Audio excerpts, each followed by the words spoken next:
Paz do Senhor, irmãos e irmãs, é uma alegria estar com os amados e amadas em Cristo nessa manhã.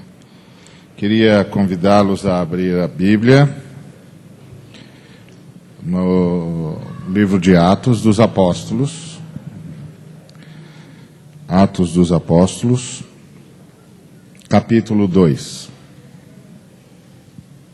Atos dos Apóstolos, capítulo 2, a partir do versículo de número 1.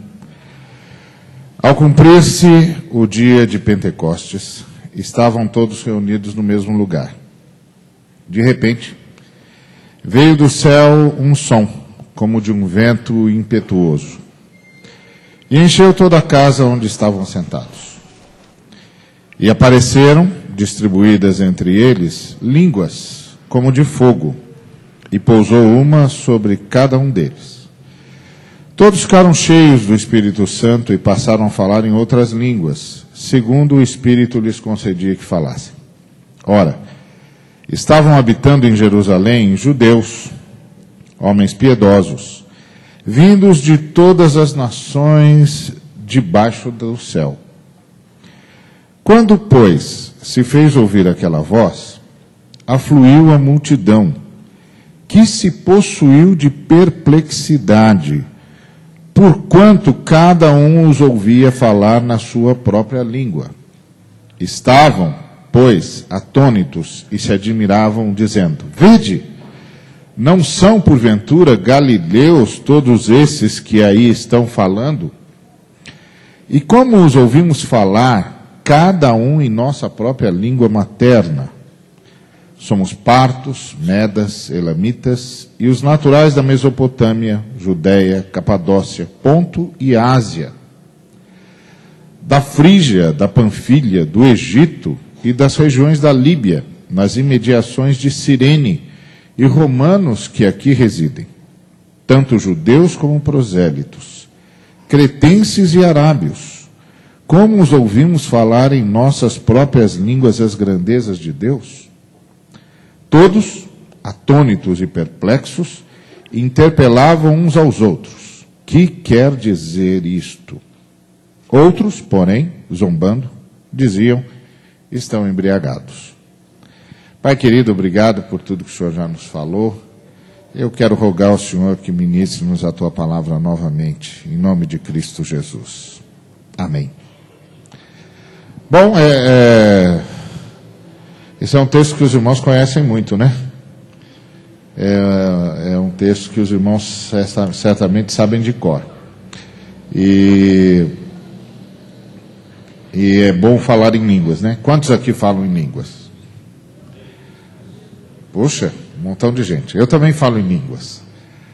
O Espírito Santo batiza a gente fora da Assembleia de Deus também. Não é? Pode ter começado com a Assembleia de Deus, o Espírito Santo anda bastante, o Espírito Santo. Não é bom falar em línguas? É maravilhoso. Agora eu queria que vocês todos ficassem em pé, por favor, e cada um de vocês pegue a sua Bíblia e escolha um versículo qualquer versículo. Abre aí qualquer versículo que você quiser. Qualquer um, todo mundo que tem Bíblia aí, escolhe um versículo, pode ser qualquer um. Eu vou contar até 3. Quando eu terminar de dizer 3, eu quero que você leia o versículo que você escolheu, qualquer versículo, com a voz mais alta que você puder. Tá bom? Então, todo mundo, atenção, todo mundo já escolheu um versículo. Então eu vou contar, quando eu disser já, todo mundo lê com a voz mais alta que puder. Ok? Então 1, 2, 3, já!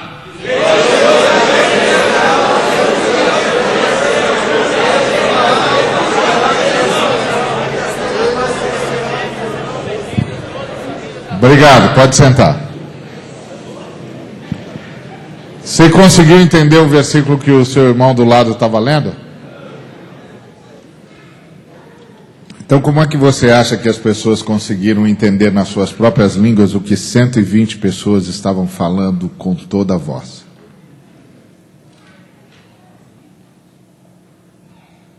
Você quer repetir a experiência de novo para entender o que eu estou falando? Tem 120 pessoas cheias do Espírito Santo aqui. Só são 120. Tinha 500, mas eles não aguentaram esperar o Espírito Santo. Não é? E olha que o Espírito Santo só demorou 10 dias, hein? Se demorasse mais 20, não ia ter ninguém lá. Jesus é um pastor estranho, porque ele, quando foi embora, deixou uma igreja com 500 pessoas, quando o Espírito dele chegou, só tinha 120. Ele perdeu 380 pessoas em 10 dias. Em qualquer denominação ele seria demitido, né? Sairia da congregação a jato. Não é mesmo? Que pastor é esse que em 10 dias perde 380 pessoas? Manda embora esse pastor. Pois é, Jesus perdeu 380 pessoas em 10 dias. O Espírito Santo só levou 10 dias para chegar. Depois que Jesus subiu, 10 dias depois o Espírito Santo chegou. Você está vendo que 120 pessoas falaram cheios do Espírito Santo aqui. E falaram todos ao mesmo tempo. Igual vocês fizeram agora. Nós somos aqui mais ou menos umas 100 e poucas pessoas, não é isso? Umas 150, por aí. É mais ou menos o número de pessoas que estavam lá. Está vendo? Esse número de pessoas que estavam aqui é mais ou menos o número de pessoas que estavam lá no átrio quando o Espírito Santo chegou. Eles começaram a falar como vocês falaram a hora que eu pedi para ler o versículo. Você entendeu o que o irmão do lado falou? Não? Você está vendo que maior do que o milagre das pessoas falarem em línguas foi as pessoas ouvirem cada um na sua língua o que eles estavam falando? Você está vendo que aqui nesse texto tem 2 milagres acontecendo? Não tem um milagre só. O batismo com o Espírito Santo aqui não tem um milagre só, tem 2 milagres aqui. Um é o milagre das pessoas falando em línguas estranhas. E outro é o milagre das pessoas que estavam à volta entendendo na sua própria língua o que eles estavam falando. Na sua própria língua. Margareta, como é que fala em indonésio João 3,16?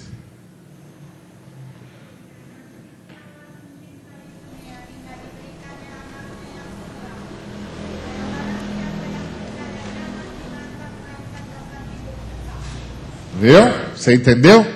Como é que fala na língua nativa da sua etnia, pastor Serafio, João 3,16?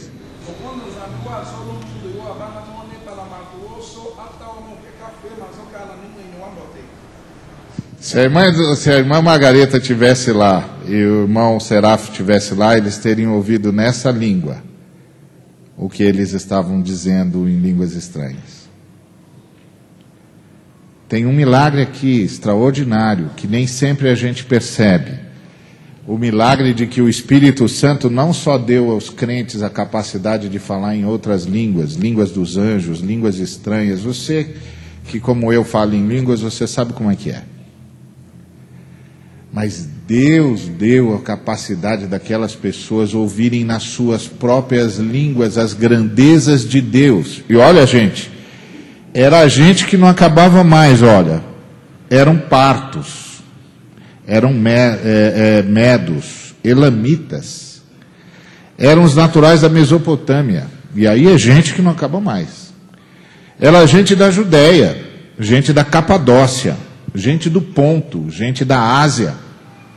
Tinha gente da Frígia, tinha gente da Panfilha, tinha gente do Egito, tinha gente das regiões da Líbia, tinha gente de Cirene, e tinha os romanos que falavam latim. Judeus e prosélitos, tinham cretenses e tinham árabes.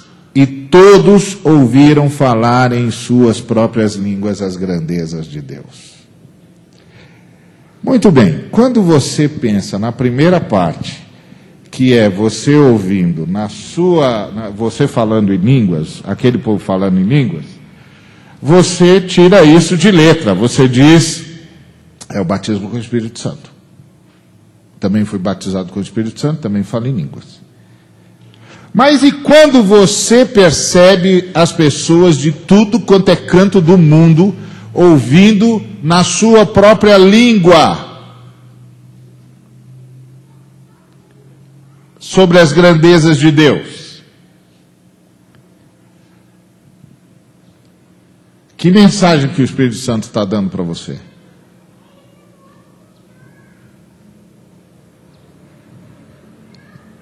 Que outra parte da Bíblia você conhece que Deus também mexe com a língua dos homens?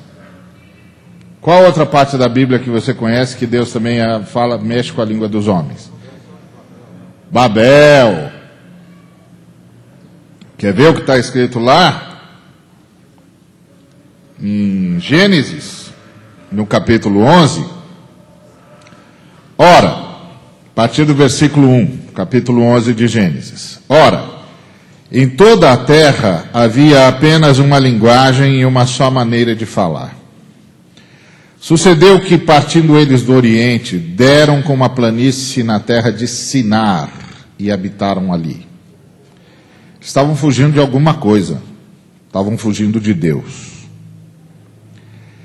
E disseram uns aos outros: vinde, façamos tijolos e queimemo-los bem. Os tijolos serviram-lhes de pedra e o betume de argamassa. Disseram: vinde, edifiquemos para nós uma cidade, uma torre, cujo topo chegue até os céus, e tornemos célebre o nosso nome, para que não sejamos espalhados por toda a terra.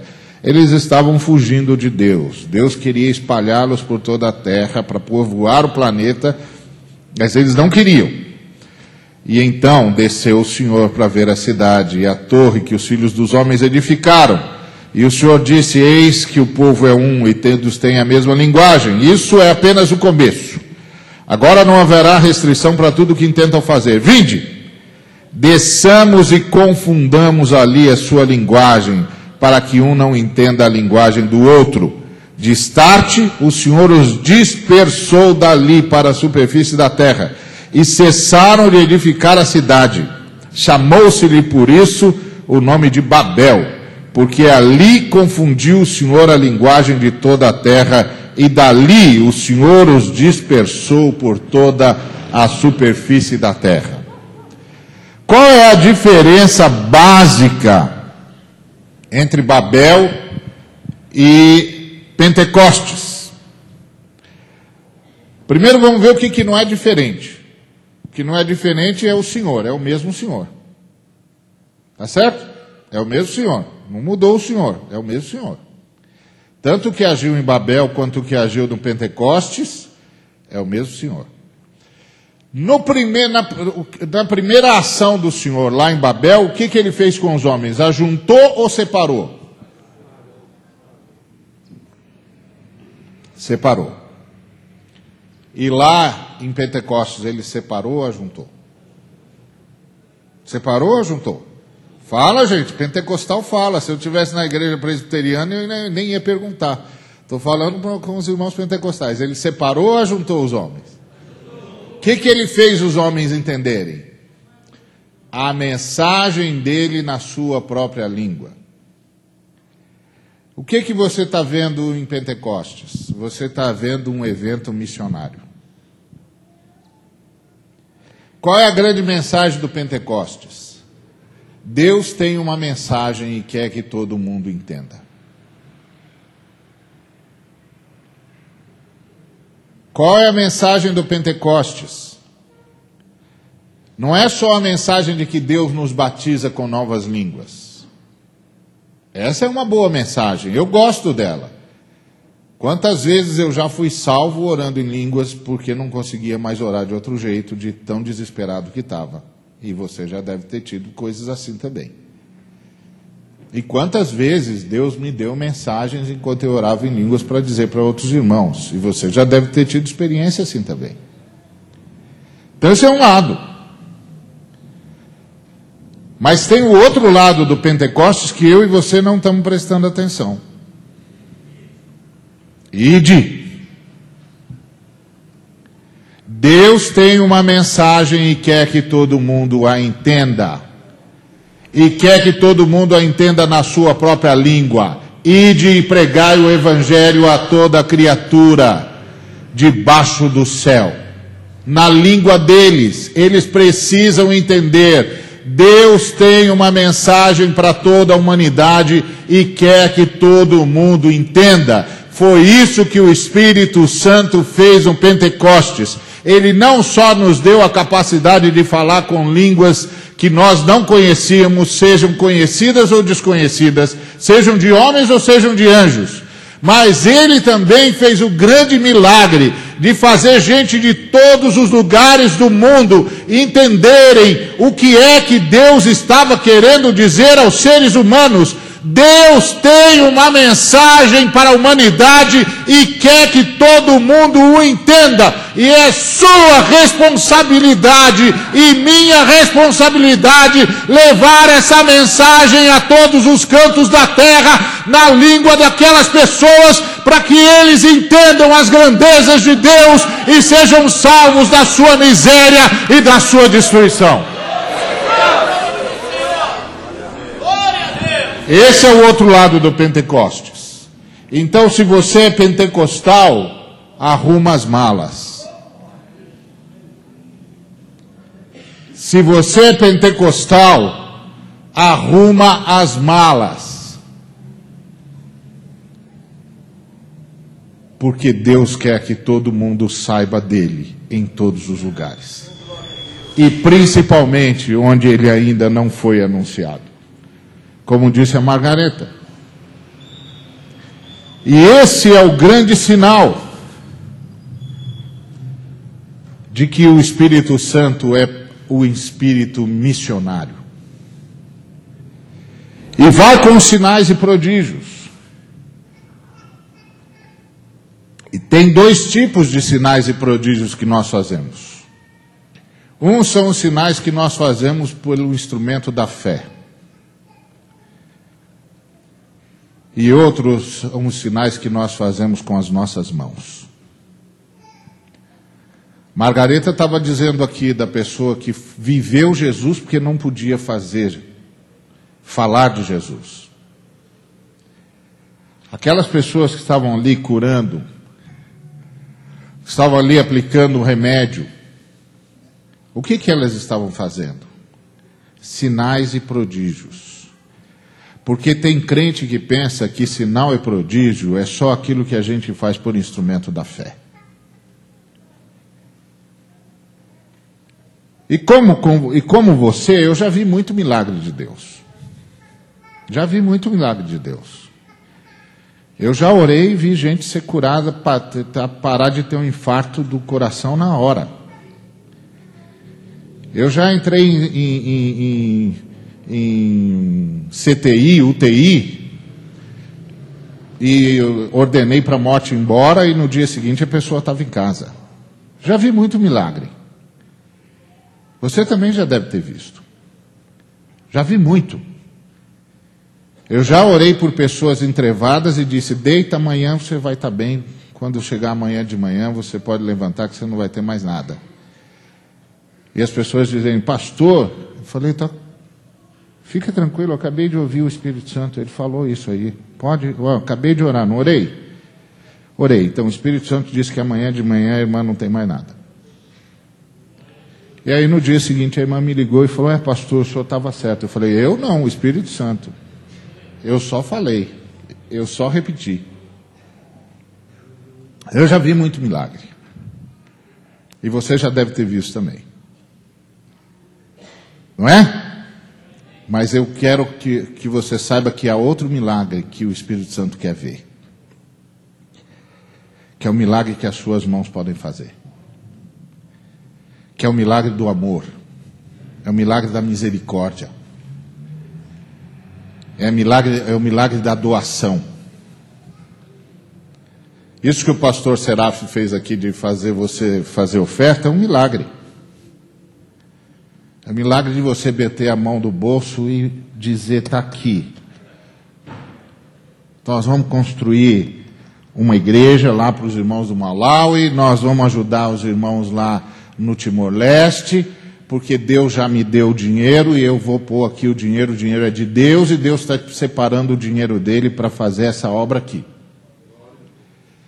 Uma vez eu estava na Nicarágua e eu encontrei uns irmãos que foram construir casas para os irmãos nicaragüenses, porque o Somoza era um sujeito muito mau mesmo. Quando ele distribuía alimento para as pessoas que a Cruz Vermelha mandava, ele misturava no mesmo pacote, no mesmo saco de papel, arroz, feijão, açúcar e sal. Imagina, dona de casa, você receber um pacote onde está misturado o arroz, feijão, sal e açúcar no mesmo pacote. O que você faz com aquilo? Um sujeito que faz isso é um sujeito muito mau. Porque isso só se explica de um jeito, é maldade. Não tem explicação para isso. É maldade. E outra maldade que ele fez é que teve o terremoto em Manágua e ele devia arrumar os prédios, recebeu dinheiro para isso, mas parece que ele tinha umas contas para pagar na Suíça e mandou todo o dinheiro para lá. Então ele era muito mau. E como houve perseguição para a igreja depois que os sandinistas tomaram o poder, a igreja foi morar nos prédios que iam cair.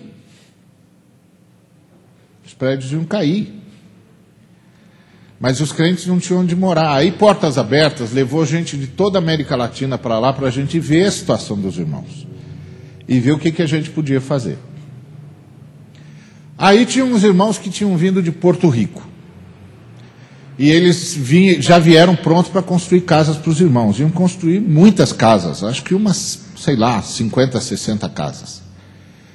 E aí eu falei com um deles e disse, puxa, vocês vão construir tudo isso de casa? Eles falaram, vamos sim. Eu falei, puxa, vocês levantaram dinheiro para tudo isso? O irmão falou, não, a gente já tinha o dinheiro. Eu falei, puxa, mas a sua igreja tem tanto dinheiro assim? No caixa? E o irmão falou, não, que isso, já viu a igreja ter dinheiro em caixa? A igreja não tem caixa para guardar dinheiro, não. Eu falei, então, vocês fizeram campanha? Disse, campanha? Não, para que campanha? Para construir a casa para os irmãos. Não. Então como é que vocês fizeram? Trouxemos dinheiro. Eu falei, irmão, acho que nós não estamos falando a mesma língua, mas eu não estou entendendo, irmão. Aí ele falou assim, o irmão não está me entendendo porque o irmão não acredita que Jesus Cristo é o Senhor. Eu falei, pronto, agora começou a ofensa. Estava indo tudo muito bem, mas agora já começou a atravessar o córrego aqui. Ok, isso, irmão, não faz isso comigo não, eu acredito que Jesus Cristo é o Senhor. Ele falou, irmão, então eu vou dizer para você entender. Está vendo aquele moço lá, ele é da minha igreja. Estou vendo. Então, ele estava administrando uma concessionária de automóveis para Jesus. Aí Jesus disse para ele assim, vende a minha concessionária e ele vai construir casa para os irmãos. Ele vendeu a concessionária dele e trouxe. Eu estava administrando um apartamento para Jesus. Aí Jesus disse, vende o meu apartamento e vai construir casa para os irmãos. Eu vendi o apartamento de Jesus e trouxe o dinheiro de Jesus para construir a casa dos irmãos. Jesus é o Senhor, irmãos. A gente não tem nada, quem tem é Jesus. Aí eu fiquei assim, Aí eu fiz a pergunta boba. Eu não podia deixar de fazer a pergunta boba, eu fiz. Falei, e quando vocês voltarem, como é que vai ser? Aí ele disse, irmão, tá vendo como você não acredita que Jesus é o Senhor mesmo? Quando a gente voltar, se Jesus quiser que eu administre outro apartamento para ele, ele me dá. Se ele quiser que aquele lá administre outra concessionária para ele, ele dá. Jesus é o Senhor, irmão. Jesus é o Senhor, Ele é o Senhor de toda a terra, Ele é o Senhor de tudo que existe, de tudo que você pode ver e do que você não pode ver, Ele também é o Senhor. De tudo que você sabe e de tudo que você não sabe, Ele também é o Senhor. Tudo que você conhece e tudo que você não conhece, Ele também é o Senhor. Tudo que você tem e tudo que você acha que nunca vai ter, Ele também é o Senhor. Jesus Cristo, meu irmão, Jesus Cristo, minha irmã, é o Senhor. Ele não é Senhor porque a gente o trata de Senhor. Ele é Senhor porque Ele é dono de tudo. Não tem nada que Jesus Cristo não seja dono. E você pode pensar, não, isso aqui é meu. Você não tem nem a sua própria vida. Quanto mais qualquer coisa. Uma vez eu fui falar sobre vida devocional. Me pediram para ir numa conferência falar sobre vida devocional. O tempo que a gente gasta com Deus, ou investe em Deus, ou passa com Deus. E aí eu fui começar a preparar o meu sermão e comecei a falar lá, pô, nós temos de separar tempo para Deus, tal. Aí o Espírito Santo me disse, está tudo errado. Eu falei, que isso, senhor? Como está errado? Vou falar para o povo dizer que tem de separar tempo para Deus. Como o senhor disse que está errado? Não está errado, senhor. Ele falou que está errado. Eu não quero ninguém separando tempo para mim. Eu falei, que isso, senhor? Então não é para ter vida devocional? Ele disse, meu filho, presta atenção. Você só pode me dar o que você tem. E tempo é uma coisa que você não tem. O que você vai fazer daqui o próximo segundo? Você não sabe, só eu sei, que você nem sabe se eu vou lhe conceder mais um segundo. Eu quero que você diga para o meu povo que todo o tempo que ele tem porque eu concedo. E que eu estou concedendo tempo para ele passar tempo comigo. E se ele não passar tempo comigo, eu não vou conceder mais tempo nenhum. Só diz isso para o meu povo. Quem tem tempo aqui sou eu. Então diz para o meu povo assim, estou concedendo tempo para você passar comigo. Se você não vai passar comigo, eu não vou lhe conceder mais tempo nenhum. Você entendeu? Você para aqui mesmo. O que você está pensando da vida?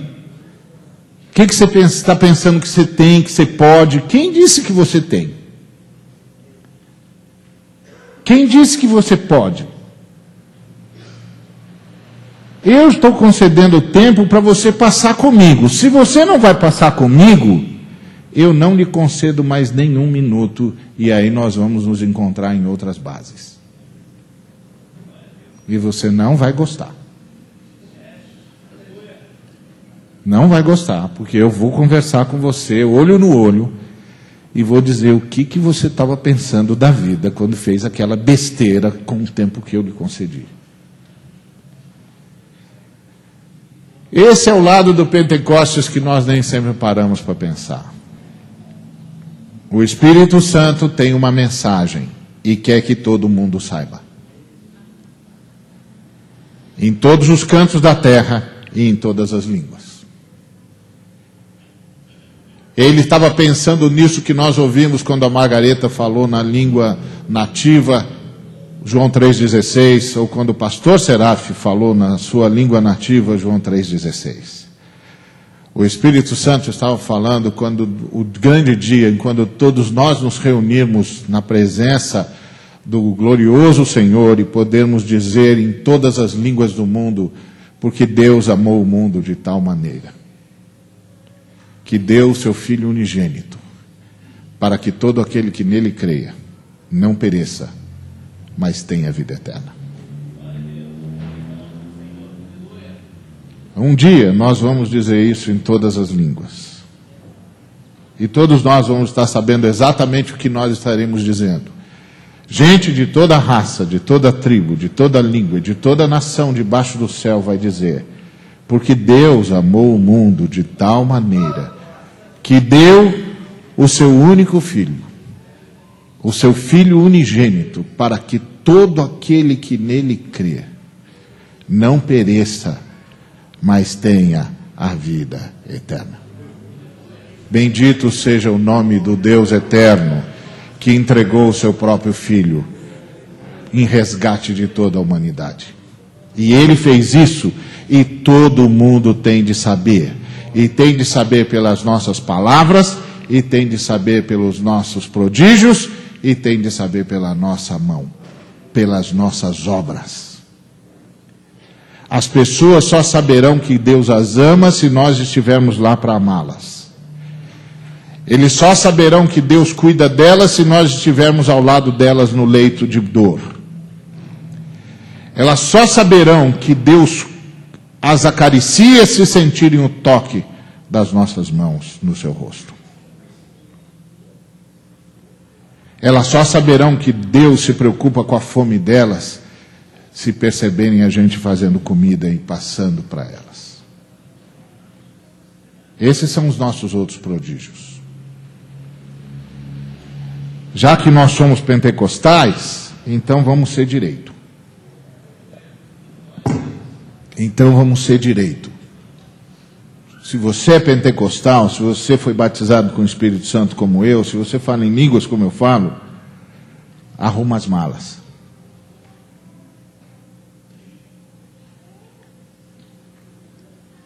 E se se o Senhor diz para você não arrumar as malas, então bota o dinheiro que você usar nessa viagem para os irmãos que vão.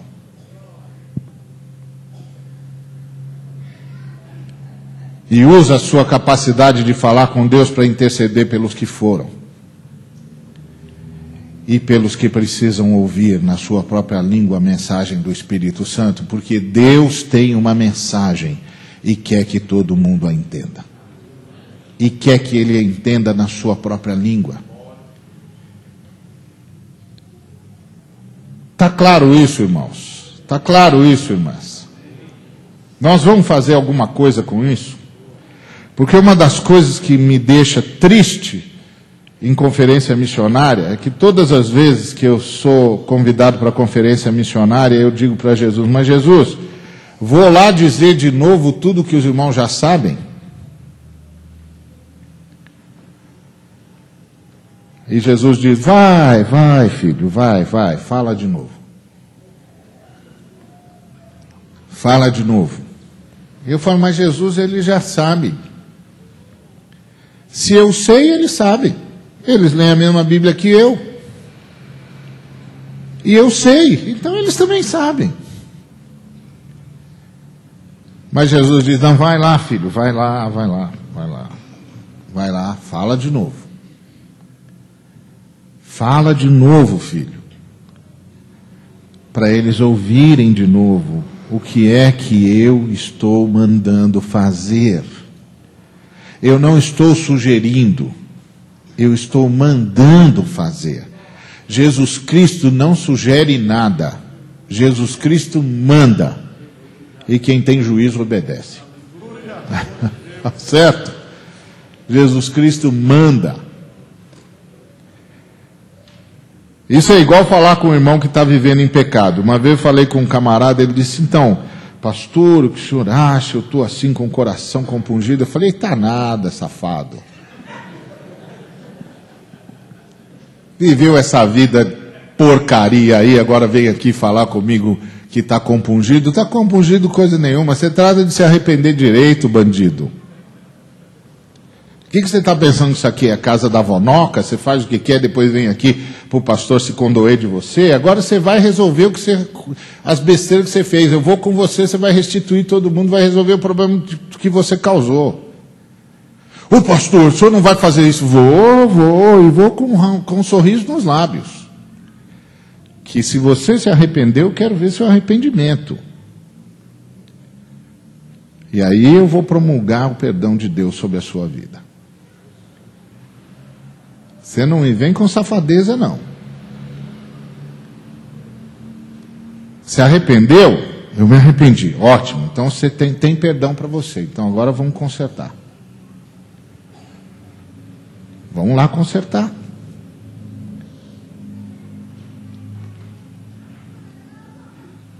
Porque está ficando muito fácil, viu, irmão? Está ficando muito fácil.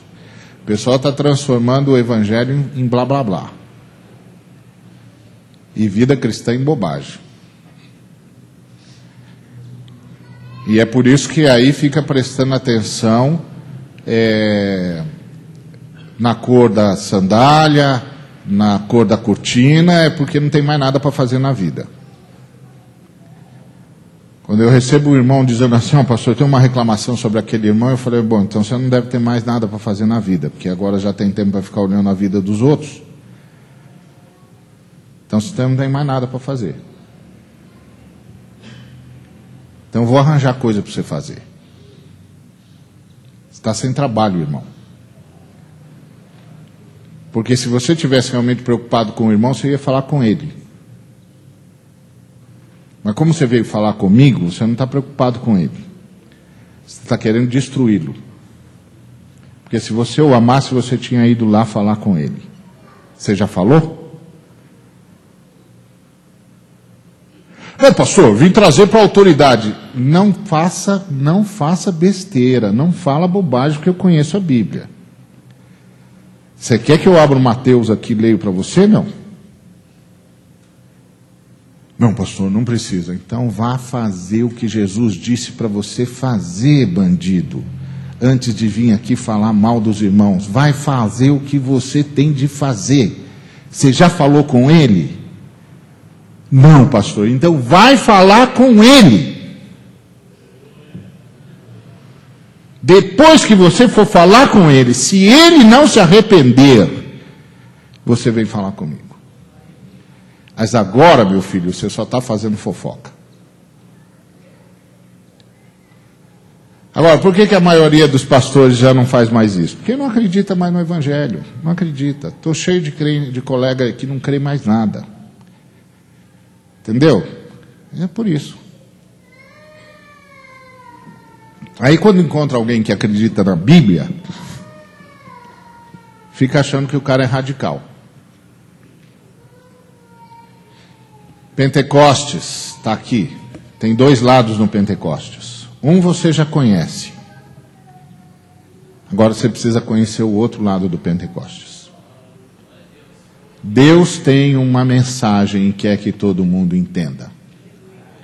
E é minha responsabilidade, e é sua responsabilidade fazer isso.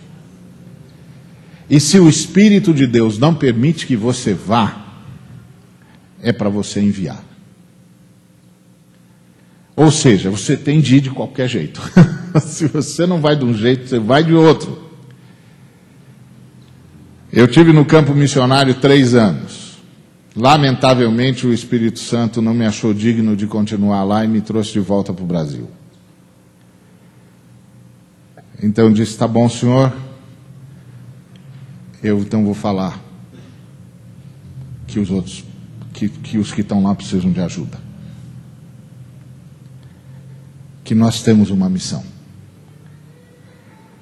E o senhor disse, exatamente, eu estou trazendo você de volta. Eu vou dar autoridade para você na igreja e você vai falar até o dia que eu chamar você de volta. Eu disse, sim, senhor. Então eu estou aqui para dizer para você, Jesus está mandando a igreja fazer missões. E eu vou terminar essa primeira parte falando de uma profecia. Perdi o tempo, mais de 20 anos, Deus me deu uma palavra profética.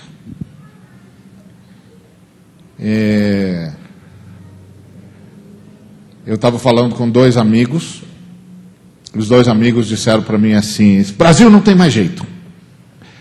Era uma época que a inflação estava tão alta no Brasil, mas estava tão alta, que não sei quantos passaram por isso, os que se passaram vão se lembrar. A gente recebia o salário e corria para o supermercado. E a gente ficava disputando com o cara da maquininha.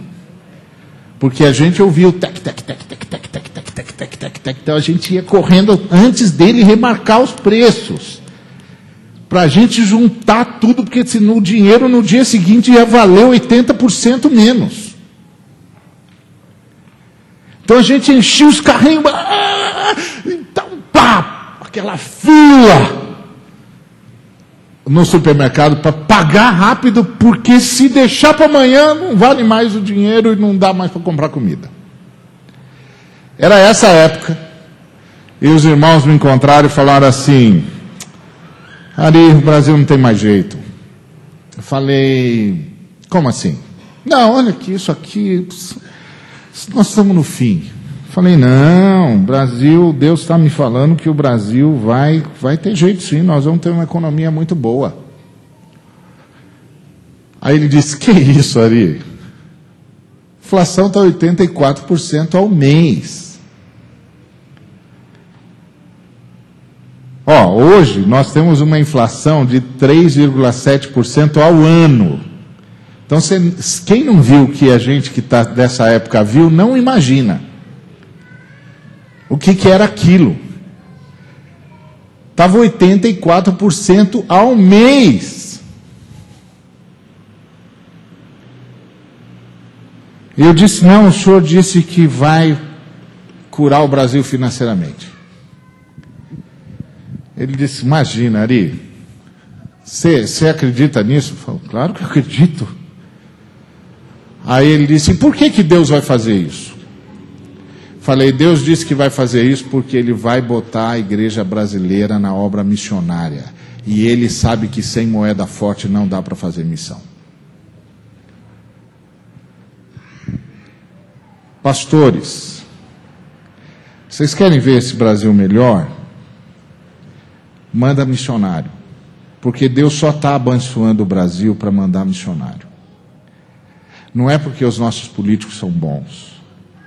Nem o Fernando Henrique, nem o Lula, nem o Alckmin, nem o Serra, nada disso vale o que você vai comer na hora do almoço.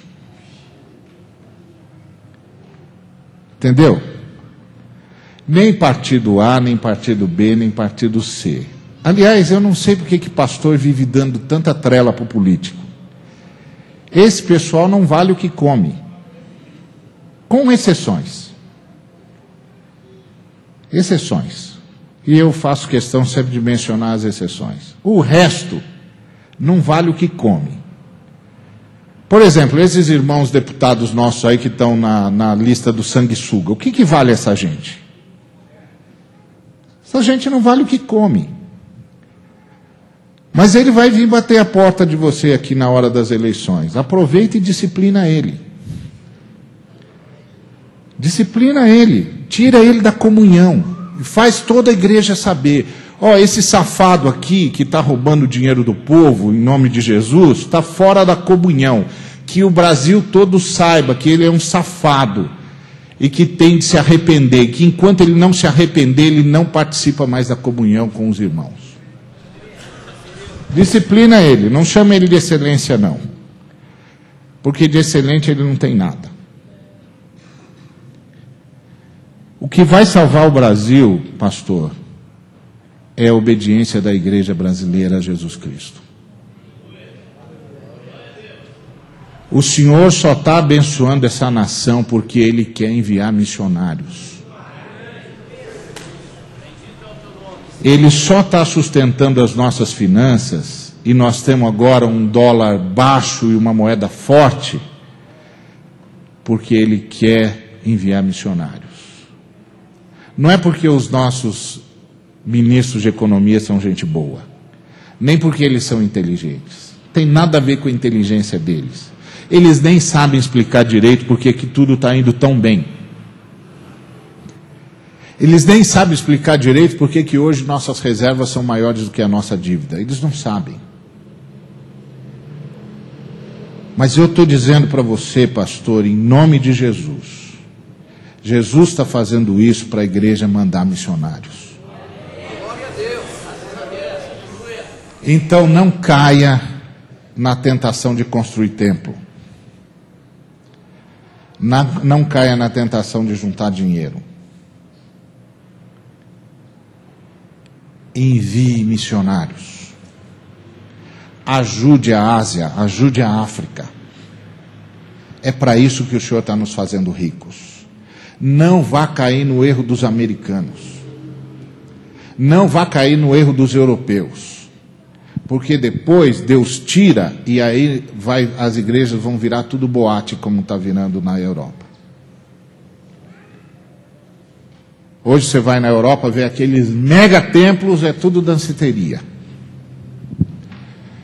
Porque o que sustenta essa igreja aqui, irmãos, não são essas colunas. São essas colunas aqui. Essas colunas aí. Se essas colunas aqui morrerem, pode transformar isso aqui no que você quiser. Joga fora. Não serve para nada.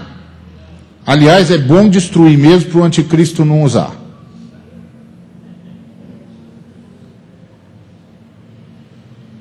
Então ouçam a palavra de Deus, porque assim diz o Senhor. Ele quer que a sua igreja mande missionários. É por isso que Ele está salvando o Brasil. Se a sua igreja não fizer isso, Ele tira a sua mão abençoadora de sobre a nossa nação e acabou.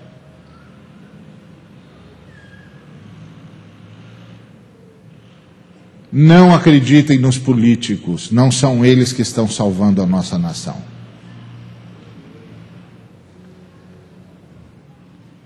É o Espírito de Deus, o mesmo Espírito que batizou você, está fazendo uma obra para que nós possamos fazer missões. E o tempo está muito curto. Então, amados, vamos fazer o outro lado do Pentecostes. Vamos fazer o outro lado do Pentecostes. Nós já conhecemos um lado. Agora nós temos de fazer o outro.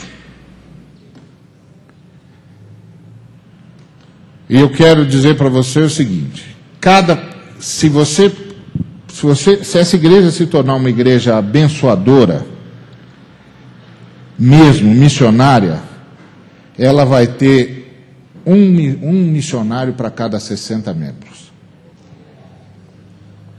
O dia que vocês tiverem um missionário para cada 60 membros, vocês chegaram lá.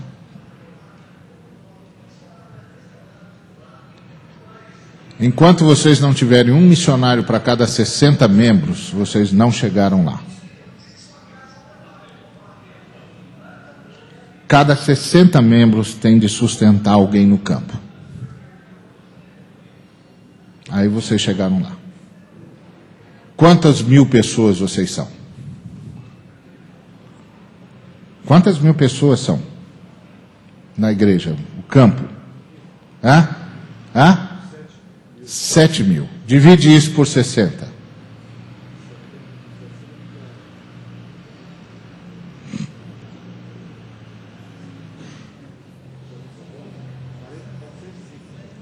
Quando vocês tiverem 420 missionários, vocês chegaram lá. 107 missionários. Quando vocês chegarem a ter 107 missionários, vocês chegaram lá. 110. Então, quando vocês chegarem a ter 110 missionários, vocês chegaram lá. Aí vocês podem dizer: nós somos uma igreja missionária. Cada 60 membros aqui tem um missionário no campo. Isso significa as parcerias que vocês vão fazer com a AME, com o ministério do pastor Seraf na África, com tantos outros ministérios dignos. E a outra coisa que eu queria dizer para os irmãos: quando vocês forem enviar missionários, chama a irmã Margareta. E pergunta para ela que tipo de treinamento os missionários que nós vamos enviar precisam ter. E façam o que ela disser. Dá o treinamento que ela disser que tem de dar. Porque nós não queremos missionários envergonhando a igreja do Brasil lá fora. Nós queremos missionários levando a salvação que nós encontramos lá fora. Esse é o outro lado do Pentecostes. Gente cheia do Espírito Santo, indo para todos os cantos do mundo, dizendo na língua das pessoas as grandezas de Deus. Que Deus nos abençoe.